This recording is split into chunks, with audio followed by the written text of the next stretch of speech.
Та бүхнийхэн энэ өдрийн амар амгалан айлтгая. Энэхүү цуврал нэвтрүүлгээр жилийн цэдрэл хамын хурлын талаар Монголын бурхан шашинтны төв гандан тгшлийн хийдийн жүд татсангийн ловон лам аграмб бас намыг урьж оролцуулж байна. За танд энэ өдрийн мэндийг хүргье.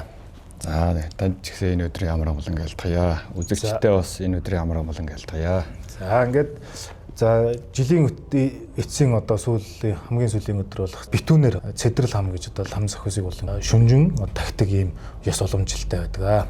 Энэний утга учрын талаар та нийт сүсгтэн олондоо дэлгэрэнгүй сайхан тайлбарлаж өгнө.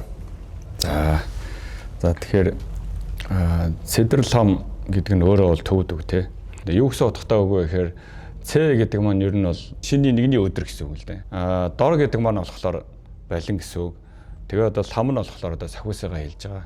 Тэгээд ерөнхийдөө бол товчхондоо лам сахиусандаа шинийн нэгний өдөр өргөж байгаа байлин тахилга гэх юм болоо да. Яагаад шинийн нэгэнд өргөж байгаа юм бэ гэхээр битүүний оройноос эхлээд түүний бэлтгэл хурал болох ядам бурхад энтрээ ядам бурхтынхаа тахилгыг үлдээд араас нь сахиусыгаа тахилгыг үлдээд тэгээд ингээд шүнжэнгөө явсаар байгаад яг шинийн нэгний үүрээр ингэж яг цэдрэл хамдаа балин өргөх энэ зан үйл нь эхэлж байдаг. Тийм болохоор шинийн нэгний балин гэж нэрлсэн тийм учиртай. Яг номын хэллэгээр бол шид бүтээлийг хүсэж түүнийхээ хариуд хүндтгэлийн зоог өргөж байгаа. Иймэрхүү л хэлбэр байгаа юм. Цэдрэл хам ингээд хурж байхад ер нь бол өрн заллаг тэгээ тахил байлан өргөх мөн бас тэр хилэнц нүгэл намжлах гэдэг шавг тийм ээ. Энэ бүхэн ингээд уншигдж байдаг. За энэ дээрээс тэр шавг дээр бас хэрхэн юу гэж бодох уу? Энэ дээр бас хүмүүс хилэнц нүглээ хэрхэн яаж намжлах вэ гэдгийг бас та нэг.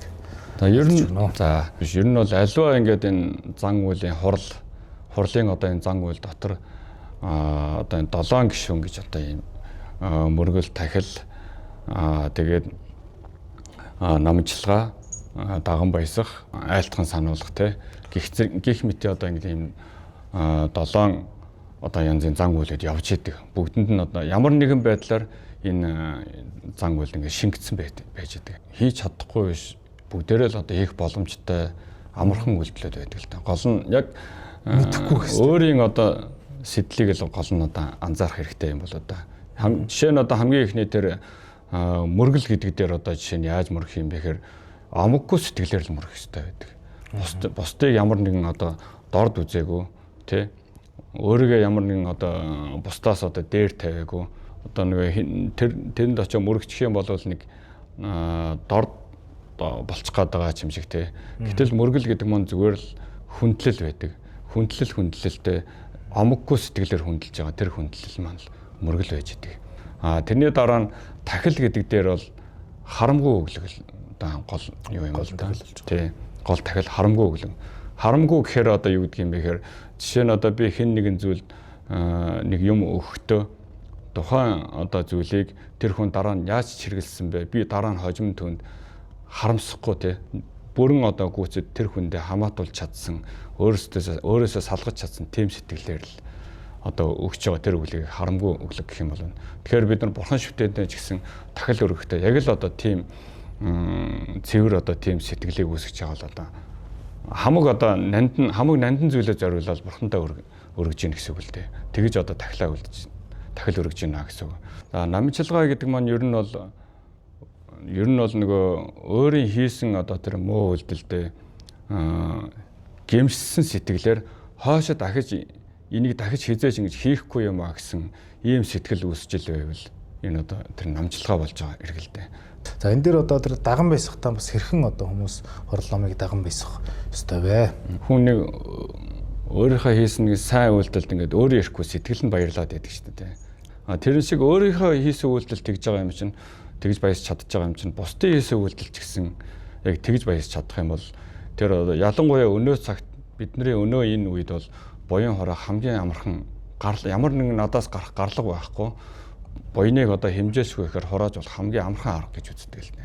Айлтхан сануулгах гэдэг маань бид нар бол багш дээдтэй өн удаа оршооч гэдэг маань одоо айлтхан сануулж байгаа хэрэг болов.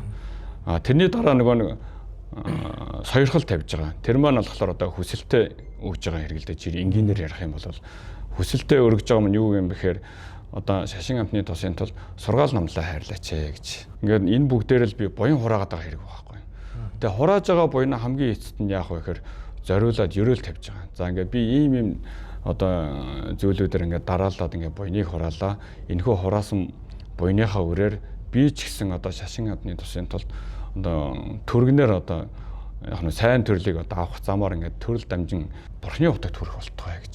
Ингэж одоо ерөөл тавьж өөрийнхөө хийсэн буйныг одоо нэгэсэнд хадгалж байгаа юм болоо да. Бид нэр одоо ингээд сайхан ноён нуруугаа одоо засаад сахиусандаа айлтгаад тий ингээд балин тахлын өргөчлөө, тахилгын үлдчихлээ.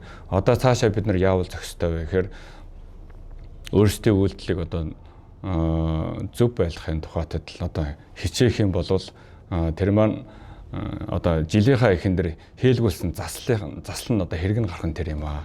Ерөнхийн цэдрэл хамын хурлын ерөнхий гол одоо утга агуулгын энэ талаар шийддэг да. Энэ хүн нэвтрүүлэгт одоо морилын сатаж нийт сүсгтэн олондоо цэдрэл хамын хурал ямар утга учиртай хуралд одоо ирж мөргөх за даган баясах залбирах талаар тодорхой одоо дэлгэрэнгүй сайхан тайлбар өгсөнд одоо танд ялалаа. За тэгээ та бүхэнд 17 дугаар жарны сүрээ дарагч хэмээх гал морин жилдээ эвтэй найртай өвчин зовлонгүй эрүүл сайхан байхын одоо үлзийтэй өрөөлийг өргөн дэвшүүлье. Сар шиндээ сайхан шинлээрээ.